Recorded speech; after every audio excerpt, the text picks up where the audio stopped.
Hey everybody, it's your favorite traveler in the entire world, Imani B. It is another travel talk with me. I'm excited. We are weeks in. We are growing, y'all. We are growing as a family, as a travel family.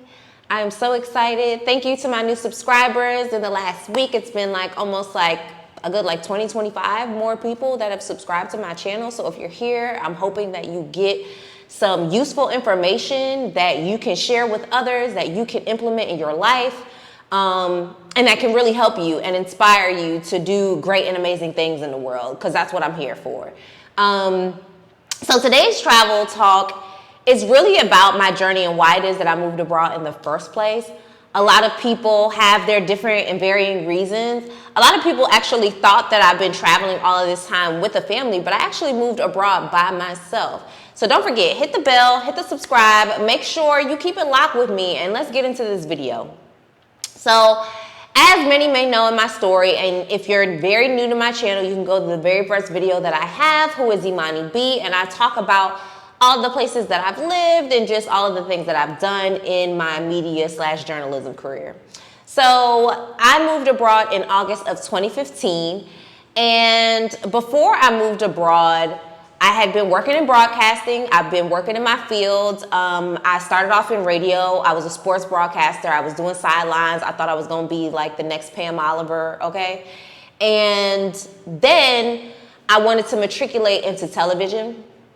So I was kind of building my skills and really building my skill set. So I would be on the road every weekend.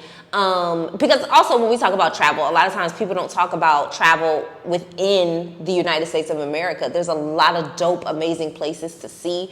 There's a lot of dope, amazing places to meet. And there's a lot of dope, amazing food to try all over the place in the United States. So definitely don't forget, you know what I mean? You don't necessarily need your passport in order to experience another culture, experience another language, and experience another food. It's right within those confines of those 50 states.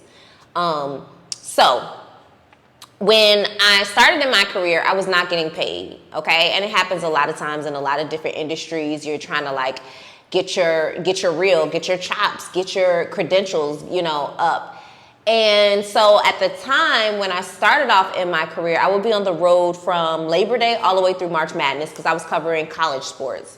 So if you know anything about college sports from Labor Day all the way through March Madness, literally every single weekend I was on the road, okay? Different city every weekend, sometimes covering 2 to 3 games at a time. And depending on tournament time, it might be 10 games in one day, okay?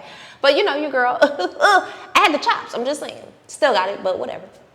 And so when I started in my career, I was very effervescent. I was very excited. I was not a younger, fruit off the tree.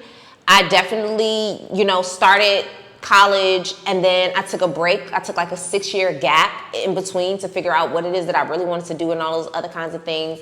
And then I went back to school and graduated. And so I was not a spring chicken. I was not in my early 20s when I started my career. I was actually in my mid 20s. Headed to my later 20s, so it can happen. So anyway, I would travel, I'd be on the road, but at the same time, because it wasn't paid, I would literally have to supplement that income by working multiple jobs.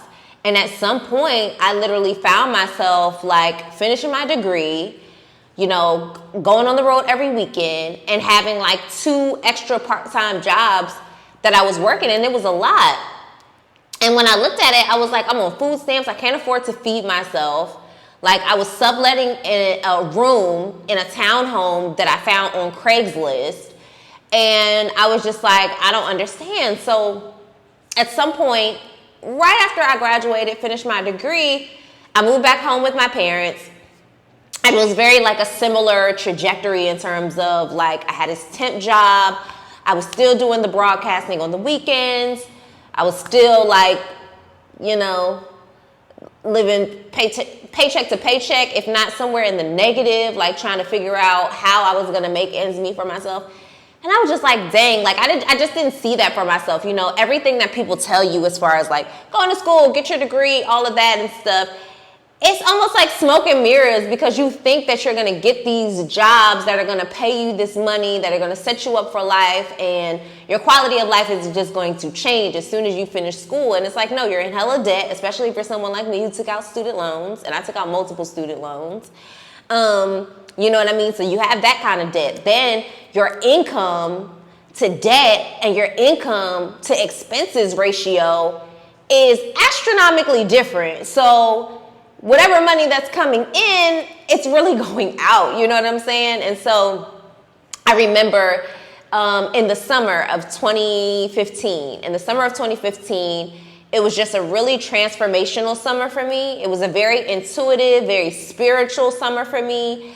And I just remember like something telling me, like instinctively, intuitively, you know, people call it God, people call it the universe, people call it spirit, whatever you choose to call it, was saying to me, get up and move abroad. Now, granted, I have never lived outside of the United States of America. I've lived in 4 states before, and not with family all the time.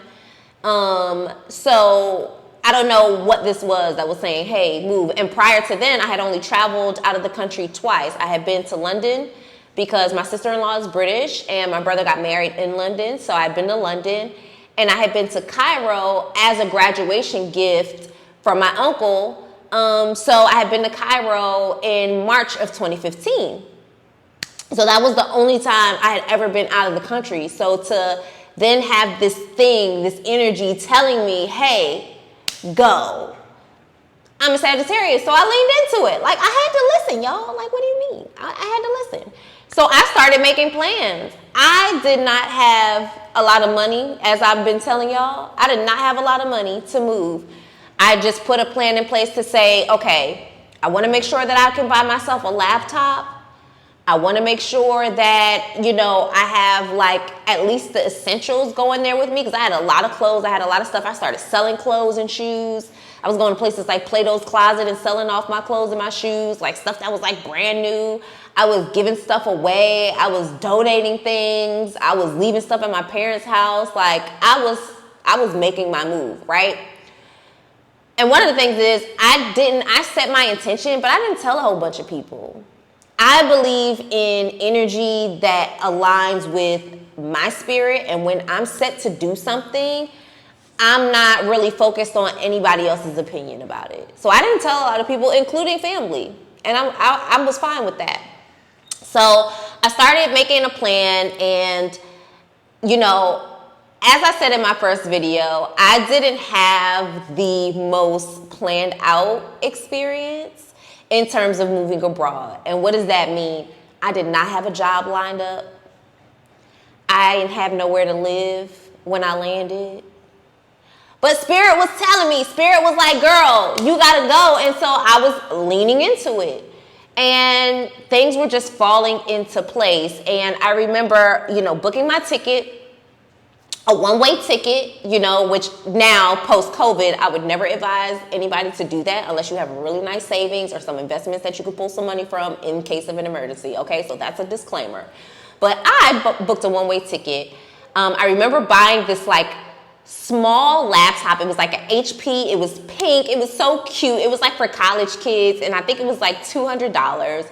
So I bought that, so I had my new little laptop, and at the time, I'm trying to remember if there was anything else. I think that was it. I think I had my 2 check bags that you're allowed, you know, for international travel, a carry-on, and a personal item.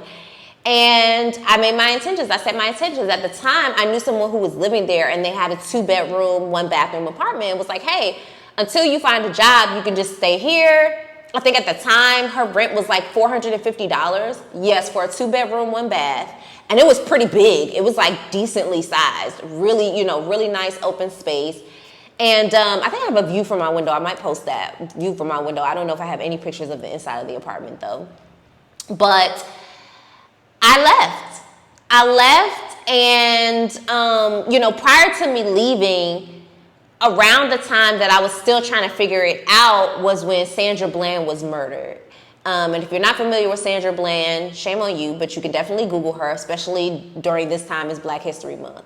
You need to know who Sandra Bland is. And at the time of her murder, she and I were the same age. I was 28 when I moved abroad. And I remember like her backstory was that she was like on this interview for her dream position, all this other kind of stuff. And I was thinking to myself that summer, I had been trying to interview and had been interviewing with some television networks and really doing the same exact thing that she was doing. So I just felt like so connected to her, almost in like the worst way. Like, oh my God, this could be me. Like, she could be me. What am I going to do with that? You know what I mean? Like, there's so much that I want to do. There's so much so much life I have left in me. And that's also what propelled me and pushed me really to go and move abroad. And so, you know, when people ask me about like making the decision, I was like, I couldn't afford to feed myself. That's a huge thing. Like, I had a university degree. And I could not afford to feed myself. I was working in my field of broadcasting. And I still had to have 2 part-time jobs. I still couldn't afford to have my own place. Like, you know, those were things that I was just like, well, if there's something that's out there for me, then I'm going to have to find it outside of the walls of the United States of America. Because where I was in 2015, it just wasn't a good place in terms of me feeling like I was going anywhere. Like, I just felt like, and whenever I've described it, you know, over the years, it's just like I felt like I was trying to run on quicksand. Like, no matter how much I kept trying to get my bearings, no matter how much I kept trying to catch up or like get in the game and all those other kinds of things, I just felt like I was sinking and sinking and sinking. And so my decision to move abroad was more so out of a necessity, out of a life-saving mechanism that says there's something else out here for you, right? Now, I will always say that moving abroad doesn't negate your problems. Your problems aren't going to magically go away just because you decided, okay, to take the leap and go to the Caribbean or take the leap and go over to Dubai. That doesn't mean that your problems are going to go away, because guess what? Within the first, I would say 4 months of me living in Cairo, I did so much stuff. I had an amazing time. I went and got my scuba diving certifications. I got 2. I talk about that in another video. I was eating and living, and I had money to spend on myself and shop and pay my bills and still have money left over. And I was lonely. Within the first couple of months, I started feeling extremely lonely, and I don't even know where it came from, because I had lived in 4 states before.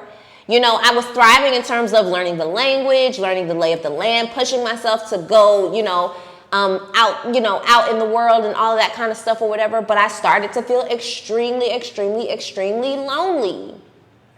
And it was something that I couldn't tell you why it existed, because a lot of times, you know, depression and loneliness and those kinds of feelings, you know, you don't know 100% where it is that they spark from.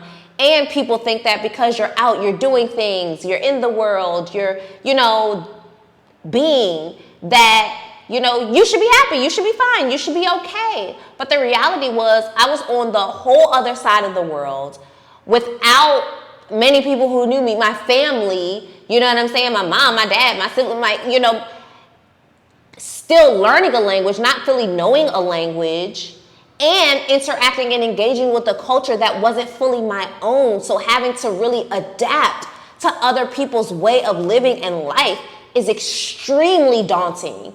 It is not easy. So big up to people who have done this and who have considered this, who've done it many times, who've lived in many countries, because it is not easy. You know what I mean? And so for me, I just wanted to share that little bit of why it is that I chose to move.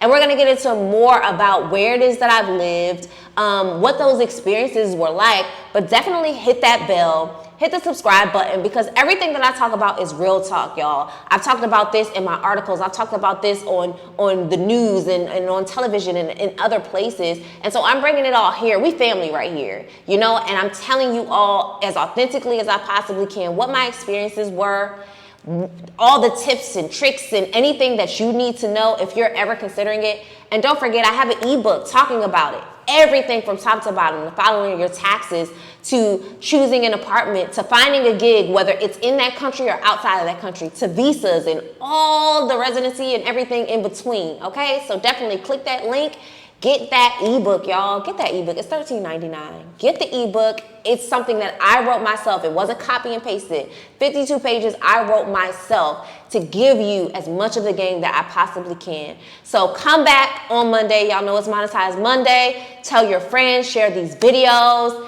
And thank you so much for your support. And continue to rock with your girl. Bye.